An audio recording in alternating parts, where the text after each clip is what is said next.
write books for all age groups, but I really love writing for the teen market. And feral, my work has sort of broken through several different genres. My first YA, A Blue So Dark, was a contemporary YA. Playing Hurt, which came out second, was a romance, and Feral is a psychological thriller. Feral also started out, it's kind of has a long publishing journey. It started out as an MG novel about a young detective, and during the rewriting process, the details got so dark that I knew that the book needed to be YA rather than MG. And in the process of revising it, I also found that I couldn't keep my MG character, my main character, the same. We're different people at 17 than we are at 13. So when I reinvented the book as a YA, I knew I needed to reinvent my main character as well. I still kept my MG character sort of in my pocket, the original protagonist, hoping that I'm going to find some project for her that she's going to be perfect in, and I know that I will. But when I reinvented this as YA, I began to brainstorm a new character, Claire Kane, as the protagonist. And in brainstorming the new character, I had to reinvent a backstory, kind of figure out where she's been before she got on the page, the first page of Feral. And I discovered that she had been through a pretty horrific beating, a gang beating, in order to save her best friend from being wrongfully accused of something she didn't do. And when I discovered that, I also knew that I wanted this book not just to be a detective story or a horror story. I wanted it to be a psychological thriller, which in itself is kind of a genre-bending genre, right? It includes elements of horror and mystery and thriller and adventure. So that's sort of the long and winding journey toward finding Feral's right place in the world.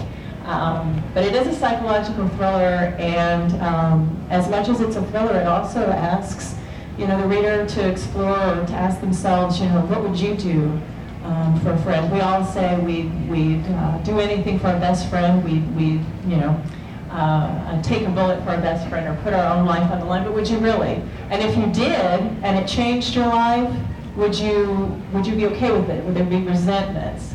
And those are the kind of things. So it is a psychological thriller. It is an adventure, but it also, asks some pretty tough questions too about, what would you do for a friend, and how would you handle the repercussions of that, after you put yourself on the line. So a thriller, kind of a thriller plus. I really want to read this. Well, this is the part I hate the most, because I don't know how to tell people about my book without scaring them, because I'm a mathematician, and I wrote this because I'm a mathematician. It is not a math book, okay? So please don't be scared. But it is about a girl who discovers she's four-dimensional, and the reason I wanted to do this is because I love fantasy, but I can't suspend from reality long enough to say, it's okay, we can just do this. Yes, this just exists. So I created a kind of reluctant superhero that can do really amazing supernatural things, and they are all explainable. I don't go through and explain to you how they're all explainable, but they are. So these are like things that can actually happen in real life. And it's pretty fun to mess with. This is what I would fantasize about when I was a young adult and when I wanted to be a superhero, which never actually happened yet, but it will. I'm very hopeful.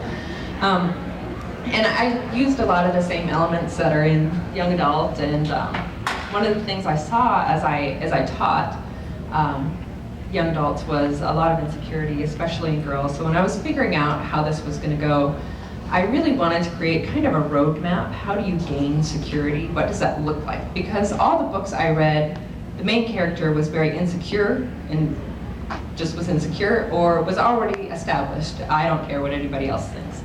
I wanted to know how to get from point A to point B, and I wanted to show people how to do that. So that is a main underlying element of this, that she is in this supernatural situation of really establishing who she is, coming to be comfortable with who she is. It's the first in a series of 4. They are all written, they are not all published, so this is the first one. They will hopefully all be published, but they're not out there yet. So that's her story. She's finds that she can do supernatural things, and she's recruited, unbeknownst to her, kind of kidnapped, to be able to do these things. And it gets a little bit darker as things go on, and she's in this world of crime, and starts to have her eyes open to a lot of things that are going on. I feel like I'll probably read this and then be emailing you. I'm like, how is this explainable? Explain to me right now. So I'm Bethany Hagen, and I wrote Landry Park, which is a young adult sci-fi and a genre that may not really be a genre, but I call it future historical. And the idea is that it's 200 years in the future, post a lot of civil upheaval, and so America looks very different than it does now. And in Kansas City, there is this sort of Downton Abbey-esque world of estates and parties and balls, and Madeline Landry is the 16-year-old girl who's poised to inherit it all, this world of luxury and decadence. And the whole thing is fueled by nuclear power. And the cast of people that handle the nuclear waste are obviously very unhappy. Things are not going really well for them. And a very cute boy moves to town. And it turns out that he is sort of caught up in this underclass and this sort of simmering upheaval.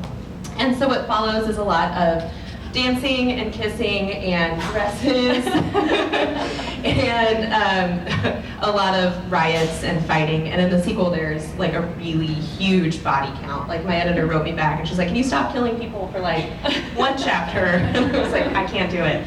So get through the dresses and kissing and I'll give you blood is my promise for the Landry Park series.